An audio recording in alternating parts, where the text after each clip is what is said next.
काही लोकांना एवढं असून सुद्धा मिळालं नाही आणि काही लोकांकडे काहीच नसून सगळं मिळालं. प्रश्न आहे की नाही?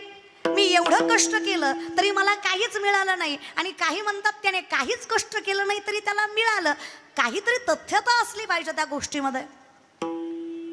6 शास्त्र 18 पुराण 4 वेद मुखोद्गत रामेश्वर शास्त्रींच्या. रामेश्वर शास्त्री तुकोबारांच्या काळातले सगळ्यात मोठे विद्वान पंडित. ताकद लक्षात घ्या. 6 शास्त्र 18 पुराण 4 वेद हे बोलायचं सोपं आहे, करायचं आपल्यासारख्याने 40 वेळा हरिपाठ पाठ करा. आपल्याला कोण म्हणलं ना घेता काही ना, ती म्हणतं ना गे मी महाग म्हणतो तुम्ही पुढं म्हणा, पुढं माझं गुत्तय.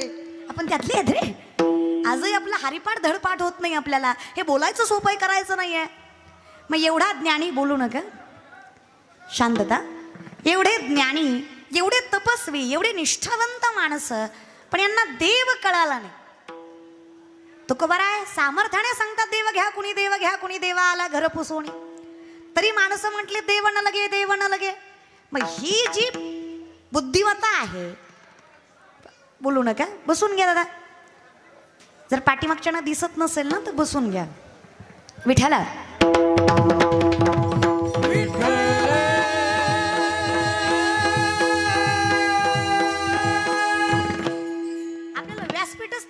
बनवलंय, तुम्ही बसलात तरी दिसणार आहे. त्याच्यामुळे गोंधळ करू नका. एकदम कीर्तनाच्या व्यासपीठाच्या जवळ आहात तुम्ही, त्याची मर्यादा ठेवा. लय कसं आहे ना दादा, लोकांना एक तर कीर्तन कळेना झालं. काही काही लोक खुशाल फोन करून म्हणतात हा ताई तुमचा प्रोग्राम ठेवायचा होता. प्रोग्राम करते भैर मी. अरे प्रोग्राम आहे का दादा? हा कीर्तन आहे ना. काही माणसं खुशाल म्हणतात हा आमच्या गावात सप्ताह होता, तुम्हाला घुसवायचं होतं. घुसव महाराज, लोकांना घुसवतो का? अजून काय करतो महाराज?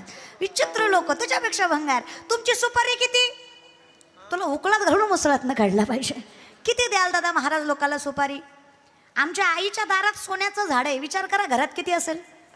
जयाच्या द्वारी सोन्याचा पिंपळ अंगी ऐसे वळ रेडा बोले. त्या माऊलींची लेकरं आम्ही, आणि अवघड नाही बरं माझ्या माऊलीचं लेकरू व्हायचं. फार सोपं आहे. राजयाची कांता काय भीक मागे, राजयाची कांता काय भीक मागे, राजयाची कांता काय भीक मागे, राजयाची कांता काय भीक मागे.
राजयाची कांता काय भीक मागे, मनाची आजोगे सिद्धी पावे. आम्ही लहान म्हणून राहू, नम्रतेनं राहू, संयमी राहू, निष्ठावंत राहू, जगाच्या मालकाशी प्रामाणिक राहू. अरे आम्हाला कुणासमोर हात पसरायची गरज नाही. अरे मला सांगा, जरी गुलाबराव महाराजांच्या दारात येऊन नतमस्तक झाले, त्यांना जगाच्या पुढे हात पसरायची गरज लागणार नाही. हा विश्वासच व्यासपीठाचा आहे. साधी ताकद आहे का? लोकांना कळत नाही दादा. लोकांना चमत्कार वाटतो. चमत्कार नावाची गोष्ट जगात नसते. ही तपश्चर्या असते, ही कृपा असते, हे ज्ञान असतं. याला प्रत्येक गोष्टीला सायंटिफिकली प्रूफ असतं. कुठलीच गोष्ट चमत्कार म्हणून घडत नाही. पण माणसाचं कसं आहे ना, आमच्याकडे आंगाऱ्यावर विश्वास आहे पण बुक्यावर नाही. आमचं जगच लय विचित्र आहे. आमच्याकडे वरातीत नाचणारी पोरगी सुशिक्षित आहे पण कीर्तन करणारी नालायक आहे. नवल आहे पण जगाचं काही म्हणा. लोकांचं फार अवघड आहे. माझी विनंती, आजच्या पिढीला तरी परमार्थ कळावा. सोपं नाही. आणि विनंती आहे रे, फार सुंदर मातीत जन्माला आलोय आपण. स्वाभिमान राखताच आला पाहिजे. नम्रता याचा अर्थ आपल्याला कुठं मस्तक टेकवावं हे कळलं पाहिजे. जयाचे आहिक धड नाही तयासी परित्र पुस्तिक आहे. भलत्या माणसाच्या डोक्यावर भलत्या माणसाच्या चरणावर आपलं डोकं टेकवायचंच नाही. माझी आजच्या पिढीला विनंती आहे, प्रेमपूर्वक मी बहीण तुम्हाला सांगते, पाया पडतो तुमच्या लोक फार फायदा करून घेतात आपला. काम आहे तोपर्यंत फार गोड बोलतात. आपण फार सुंदर मातीत जन्माला आलेली लेकरं आहेत. आपल्याकडे स्वाभिमान असला पाहिजे. आपण क्वार्टरीसाठी आणि कोंबडीसाठी साहेब साहेब नाही केलं पाहिजे. आपली ताकद लय मोठी आहे. 56 लाख कोटीचा तख्त शंभूराजांना मुघल देत होते. दादा आकडा ऐका, आकडा येईल हे कळलं त्यालाच कळलं महाराज. 56 लाख कोटीचा तख्त शंभूराजांना मुघल देत होते. बलिदान दिवस चालू आहेत याची जाण तुम्हाला असेल. हे जे दिवस चालू आहेत हे बलिदान दिवस आहेत. हा बलिदान मास आहे. 42 हे जे 42 दिवस आहेत, कमीत कमी या दिवसात तुम्हाला ज्ञात असलं पाहिजे की या दिवसांचा अधिकार काय आहे. तुम्हाला जगायचं कळेल रे. एकदा इतिहास वाचा, एकदा शिवराय वाचा, एकदा शंभूराज, एकदा ज्ञानोबा, एकदा तुकोबा, एकदा जनाई मुक्ताई वाचा. पाया पडतो तुमच्या. औरंगजेबाचे जर सिंहासतचा त्याच्या संपत्तीचा विचार केला, हिंदुस्थान म्हणजे त्याच्या सिंहासतचा 1/3 भाग होता. अखंड हिंदुस्थान त्याच्या संपत्तीचा 1/3 भाग होता. एवढा श्रीमंत औरंगजेब होता. शिवरायांच्या निधनानंतर त्याला वाटलं इनका तो मसीहा गया अब इनको कौन वाली है, इनका तो मसीहा गया अब इनको कौन वाली है. कुछ दिन की बात है दक्कन पैरों के नीचे हो गया, कुछ दिन की बात है दक्कन पैरों के नीचे हो गया. सपना औरंगजेब का हिंदुस्तान मुट्ठी में लेने का पूरा होगा. बहुत गुरूर किया इन मराठों ने हम पे, अब देखेंगे. असं स्वप्न बघणारा औरंगजेब 9 वर्ष लढत होता. किती वर्ष? 1 नाही, 2 नाही, 3 नाही, 4 नाही, 9 वर्ष लढत होता. ताकद लक्षात घ्या तरुण मंडळी. 9 वर्षात शंभूराजानं एकही गड किल्ला मुघलांच्या हाती लागू दिला नाही. ही ताकद त्या रक्तात होती, ताकद त्या माणसात होती रे. हे शंभूराजे इतके ताकदवर, बुद्धिवंत, निष्ठावंत, विचार कौशल्य असणारं व्यक्तिमत्व मुघलांच्या हाती लागलं कसं? आजच्या सारख्या कुणीतरी 2-4 धर्माला कलंक लावला, 2-4 पैशासाठी, 2-4 जमिनीच्या तुकड्यासाठी धर्म घाण टाकला आणि माझं शंभूराजे मुघलांच्या हाती लागले. जे आजचे 2-4 करतात तेही पहिलं कुणीतरी केलं, तर एवढा ताकदवर राजा मुघलांच्या हाती लागलाच नसता. माझ्या माऊलींच्या साक्षीला असताना तुळापूर तीर्थक्षेत्र संगमाच्या ठिकाणी बांधलेले शंभूराजे, साखळ दंडाने बांधलेले शंभूराजे. अरे त्या साखळ दंडानाही वाटावं, चुकलं आमचं, ज्यांना बांधलंय आमच्याने, आमचा अधिकार नाहीये तेवढा. पण काय सांगावं, अहो ज्याने मारावं त्याच्या डोळ्यातून पाणी यावं, इतका त्रास शंभूराजांना द्यावा. मारणाऱ्यानं सांगावं, जहापणा माफ करना, छोटी मुंह बड़ी बात कर दूंगा, जहापणा माफ करना, छोटी मुंह बड़ी बात कर दूंगा. इतने राजे देखे, इतने महावीर देखे, इतने बलरान देखे, इतने महाराज देखे, इतने वीर देखे, इतने शूरवीर देखे, लेकिन शिवा के बच्चे की जैसी औलाद आज तक इन आंखों ने नहीं देखी. क्या बंदा है, किस मिट्टी से बना है खुदा जाने. इतना मारा, इतना जलील किया, हाथ मरोड़े, पाँव मरोड़े, नाखून खड़े, जिस जगह पे मारा उस जगह पे नमक लगाया. कि क्या बात कि वो मुंह से एक बात निकाले. 3 प्रश्न विचारलेत फक्त शंभूराजांना. स्वराज्य का खजीना किधर है, जिन लोगों ने हमसे गद्दारी की उनका नाम और इस सल्तनत को सलाम.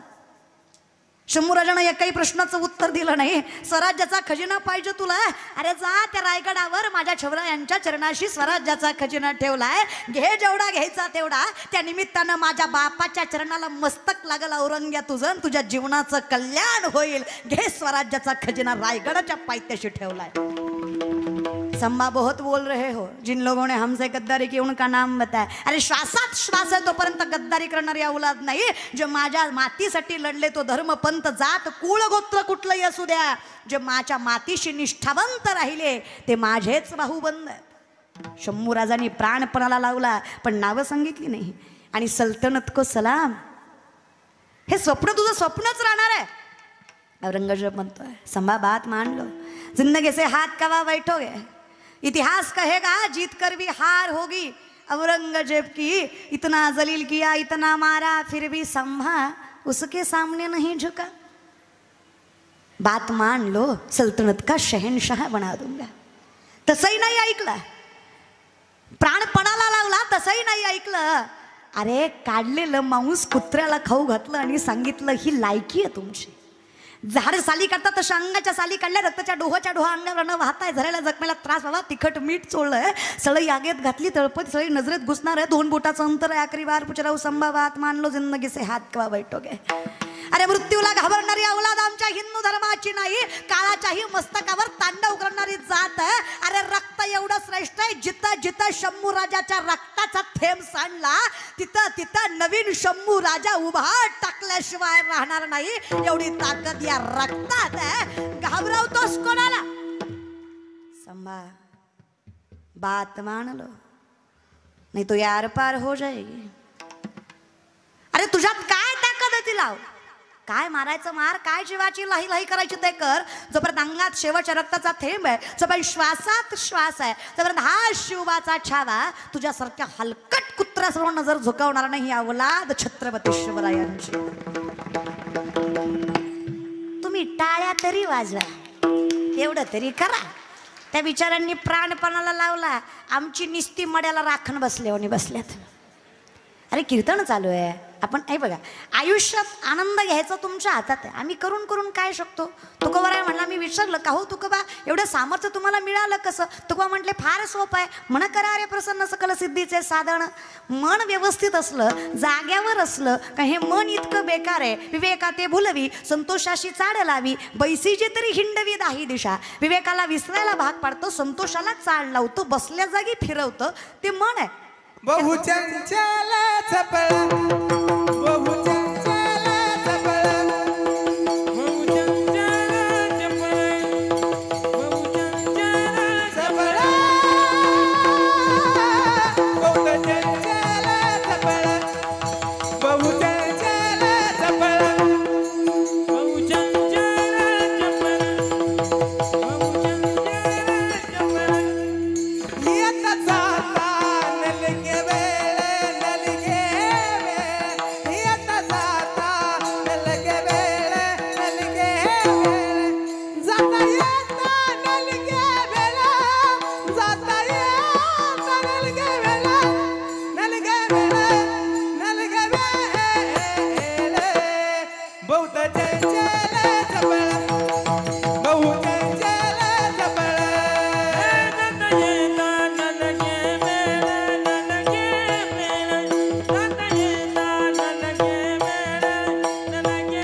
चंचल चपळ, जाता येत नलगे वेडा, नलगे वेडा, नलगे वेडा. बघू चंचल चपळ, बघू चंचल चपळाच्या चपळ. विचित्र बोल आहे बघा, पण याला स्थिर करायची ताकद आहे. आता कोठे धावे? तुझे चरण देखली आहे. जो इथे आला त्याला सगळ्या गोष्टीची मुक्तता आहे, प्राप्तता आहे. आणि महाराज तुझे तर मोक्षाचं साधन आहे. मग आम्ही विचारलं, एवढं फिरून फिरून मोठेपणा करून आम्हाला कळलं नाही. स्वाभिमान आम्हाला टिकवता आला पाहिजे, अभिमान आम्हाला नाकारता आला पाहिजे. आम्हाला आमचं अस्तित्व कळलं पाहिजे. ज्या तुकोबारांचा अभंग त्या तुकोबारा सुद्धा म्हणतात, तुका जरी सहज बोले वाणी, त्याच्या घरी वेदांत वाहती पाणी. तुकोबारांचं सहज बोलणं सुद्धा वेदांताला पाणी व्हायला लावणार आहे. इथे स्वाभिमान असलाच पाहिजे. आम्ही दैवाचे स्वाभिमान आहे. आमच्याकडे होईन भिकारी, पण पंढरीचा ताकद लक्ष.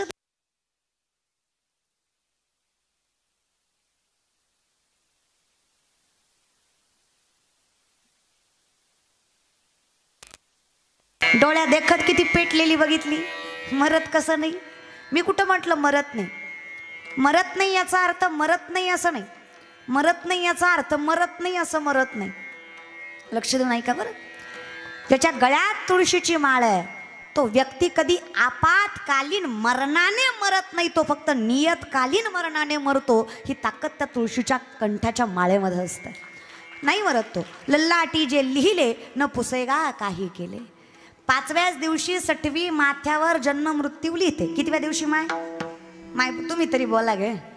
जाते ह्यांनी तर काय ही काय विरोधी पक्षातल्या नेत्यावणीच बघायलेत माझ्याकडे. तुम्ही तरी बोला माय, खरंय की नाही? 5व्या दिवशीच माथ्यावर सटवी आयुष्य. म्हणून जुन्या बायका 12 दिवस तरी लेकराचं तोंड जगाला दाखवत नव्हत्या. बारशालाच लेकरू दाखवायच्या. येड्याना होत्या त्या. तुम्ही लय शहाणे. तुम्ही लेकरू जन्मलं की 3ऱ्या सेकंदाला फेसबुकला पोस्ट टाकता, baby is come okay, like subscribe and share. नाही खरंय दाद्या, तुझंच खरंय. काही गोष्टीला नियम असतो. बिनधास्त सोशल मीडिया बिनधास्त वापरायचा. आपले धर्म, आपले समारंभ, आपले सण, आपल्या परंपरा, आपल्या संस्कृत्या बिनधास्त टाकायच्या. कोणाला घाबरायचं नाही, काही नाही, काही नाही. पण ज्या गोष्टीमुळे आपल्या संस्कृतीला इकडे तिकडे लागेल तसं नाही टाकलेलं आपल्यासाठी चांगलंच आहे. धर्माचं पालन करणे, पाखंड खंडन, याची आम्हा करणे काम, बीज वाढवावे नाम. जेवढं जमेल तेवढं चांगलं करूया, हे की नाही ग मा? म्हणून माऊली म्हणतात अगदी त्याच लिहिल्याप्रमाणे, त्याच अक्षराप्रमाणे तुम्हाला जगवायची ताकद त्या पांडुरंगाच्या तुळशीच्या माळेमध्ये आहे, त्या कपाळाच्या गंधामध्ये आहे. कपाळामध्ये जो गंध लावला जातो इथे चेतनाशक्ती असते माणसाची. चेतनाशक्ती, इथून पॉझिटिव्हिटी निर्माण होते, सकारात्मक भावना निर्माण होते. माणसाची सगळी तंत्र इथून चालली जातात. हे सगळं सायंटिफिकली बरं का. तुम्ही जर इथे गंध लावलात तर तुमच्या डोक्यात वाईट विचार पटकन येणार. म्हणून कपाळाला हिंदू धर्मामध्ये, सनातन धर्मामध्ये गंध लावतात. लावीत जा बरं का भावांनो, लावत जा. मी म्हणते म्हणून तरी लावीत जा. कमीत कमी उद्या परवा कुठं धडकाला मिळाला तर शेजार पाजारच्याला कळावं कुठल्या गँग मधला आहे, नेमका पुरायचा का जाळायचा एवढा तरी त्याला मेळ लागावा. त्याच्यामुळे तरी लावत जा. काही गोष्टी आपापल्या पाळायच्या रे, स्वाभिमानाने. आपले पोशाख, आपली संस्कृती पाळायची. पण आमचं कसं आहे ना, आम्हाला 14 फेब्रुवारी माहीत आहे पण आषाढी कार्तिकी माहीत नाही. आम्हाला 25 डिसेंबर माहीत आहे पण समाधी सोहळा, तुकाराम बीज माहीत नाही. कधी कधी वाईट वाटतं बरं का दादा. तुम्ही वाईट आहेत असं नाही, कौतुकाने सांगेल. उमा दादा कौतुकाने सांगेल, सगळीच पोरं वाईट नाहीत. आज हे सप्ते गावोगावात उभे टाकतात. पंक्ती वाढण्यापासून, पत्रवाळ्या उचलण्यापासून, तंबू ठोकण्यापासून, काढण्यापासून, सजावट करण्यापासून, लोकांना आणण्यापासून, नेण्यापासून, अरे 80% सप्ताह हा तरुण पोरांच्या जीवावर उभा टाकलेला असतो. हा सप्ताह फक्त तरुण पोरामुळेच संपूर्ण होतो. सगळेच वाईट आहेत असं नाही. 2-4 वाईट सोडले तर 80-90% पोरं महाराष्ट्रातली चांगली आहेत. माझा महाराष्ट्र एवढा वाया गेलेला नाहीये. या शेतकऱ्याच्या पोराला बापाच्या फाटलेल्या धोत्राची, माईच्या फाटलेल्या पदराची जाण आहे. कौतुक वाटतं मला. अरे शेतकऱ्याची पोरं अर्ध कॉलेज करतात, अर्ध्या कॉलेजनंतर लोकांच्या कामाला जातात. अरे नाही, जेवढं जमेल तेवढं, जसं जमेल तसं स्वतःचा छोटा मोठा व्यवसाय टाकतात. अरे कष्टाने कमवतात, हिमतीने उभे टाकतात. किती अपयश आलं खचत नाही. आणि ही शेतकऱ्याची पोरं ज्या भाऊकीनं आपल्या आईबापाची लाच खाल्ली ना, त्या भाऊकीच्या डोळ्या देखत मायबापाला स्वर्ग सुख द्यायची ताकद ठेवतात त्यांच्या स्वतःच्या स्वकर्तृत्वावर. वाईट नाहीत. आणि हे बघा, करायचं म्हटलं ना काही होतं, लहानाचं मोठं करायची ताकद आपल्यात पाहिजे, असलीच पाहिजे. काय अवघड आहे मला सांगा. 14 विद्या 64 1400 वर्षाचं वय ज्या चांगदेव महाराजाचं, ते 5 वर्षाच्या मुक्ताईच्या चरणावर मस्तक ठेवतात. मुक्ताईचे प्रथम शिष्य चांगदेव महाराज. ताकद कमी आहे का त्या माणसाची? मेलेल्या मड्याला जिवंत करायची ताकद आहे, सोपं नाही आहे. पण ताकद लक्षात घ्या, ज्याच्याकडे निष्ठा आहे, नामसाधना आहे, तो काही करू शकतो. द्वारकेचा राणा, योग याग विधी येणे नोहे, वायाची उपाधी, धम्म धर्म नलगती सायास जावे वनांतरा, सुखे येतो घरा. फक्त हरिमुखे. जगाच्या मालकाचं नाम किती मोठी साध्यता देतं रे. कारण ना विचार, मायबाप 22-23 वर्षाची पोरगी मी, काही एका पायावर भरून तपश्चर्या केली वय वनात जाऊन. होय अंजनगावकर, बोलत जा ना. नाही तुम्हाला जिरवायचीच का माझी? म्हणजे किती तुमच्या पाया पडायची वेळ आली तरी तुम्ही निस्तच माझ्या तोंडाकडे नासक्या कांद्यावणी बघताय. अरे नका रे, काय वाटोळ केलंय मी तुमचं? बोलत जा ना जरा, बोलत जा बरं. हा मला सांगा, काय केलं मी? काही नाही रे दादा. तुमच्या लेखीत आणि माझ्यात काय फरक आहे? आज एवढं लेखी इथं व्यासपीठावर उभा आहे, काय फरक आहे दादा? मला सांगा, सांगा गोष्ट दादा, काय फरक आहे? दिसण्या वागण्या बोलण्यात काय फरक आहे? फरक एवढाच आहे दादा. दारात तुळस आहे, घरात विठ्ठल आहे, मुखात नाम आहे, हातात ज्ञानेश्वरी आहे, गाथ्याचं वाचन आहे. अरे संतांचं चिंतन आहे, प्रेमे भावे चरणावर मस्तक पांडुरंगाच्या. आज अख्खं जग आमच्या चरणावर मस्तक ठेवतंय का? तर आम्ही त्याच्या चरणावर मस्तक ठेवलं. काय दिलं नाही विठ्ठलाने? सुख, समृद्धी, संपत्ती, ऐश्वर, नाव, प्रगती, अरे सगळ्या गोष्टीची स्थिरता दिली. काय दिलं नाही मला सांगा ना. तुम्हीच विचार करा. सगळं देतो रे जगाचा मालक. काय अपयश वाट्याला यायचं येऊ द्या, काय संकट पदरात पडायची पडू द्या, अरे काय लोकांनी नावं ठेवायचं ठेवू द्या, काय भाऊकीनं पाय खेचायचे खेचू द्या, फक्त विश्वास पांडुरंगावर ठेवा. जी लोक अपमान करतात तीच लोक सन्मान करतात. विश्वासात